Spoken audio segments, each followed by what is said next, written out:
Let me walk you guys through the exact appointment setting process that I took to get this prospect booked on a call with me. Now, the reason I want to share it is because it wasn't easy, but bear in mind, I've just pitched them for 20K plus 5% commission fees. So have a watch of the whole process. Now, one thing about me is my style can be very no compliant. So they've asked me to send over a PDF. Bear in mind, I've already sent them over a video that we've watched. So instead of sending them over a PDF, I'm just letting you know that I sent you over a landing page already. There's loads of testimonials on there, and check it out. Okay. Then they've hit back to say that they'll get back to me within a week. Mind games. I knew it was mind games, but it's fine. I ignored it. Then a couple days later, look at them. They've said, thank you for your interest. Are you available for a meeting on these times? Now, for most people, brilliant, job done. But no, it's very important to note that your appointment setting is not the end goal. The end goal is not to set an appointment. The end goal is to close the client. Now, in order to close the client, I want to make sure that they're controllable and that they can come through my process. Okay. So instead of saying, yes, I'll book at those times, I've told them, look, here's our link. Second time I sent it to you, book this way.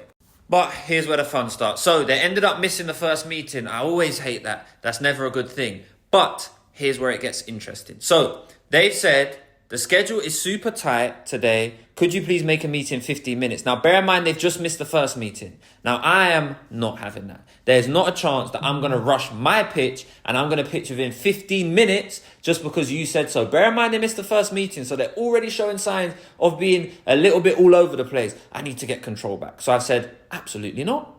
So I've said, let's miss today. Let's forget today. I'm not desperate. One thing about me, I will never ever rush my pitch, but I can't tell people that I'm not going to rush my sales pitch. So instead I need to make you guys see the benefit. So instead it's just, look, I don't want to rush through this. Okay. Then she said he only wants to allocate 15 minutes per interview.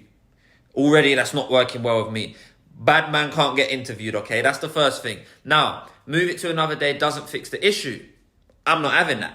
She's then said, let's keep today's meeting and we'll see how the meeting goes. Now me, again, I'm not having it. So I've doubled down. I said, look, the 15 minutes won't work. Now, for you guys, you might say that, why am I doing this? Why am I being stubborn? Why not just take the call? I'll tell you why I won't take the call. Because, like I said, the end goal is to close this client. It is not to get them on a 15-minute call. I don't actually just want to talk to them for 15 minutes. I need to talk to them for an hour. So I'm actually going to hold that back. I'm going to say, look, I can't talk for 15 minutes. Yeah? That's not how this works, okay? Happy to reconvene, but I will not jump on a call for 15 minutes and see how my meeting goes.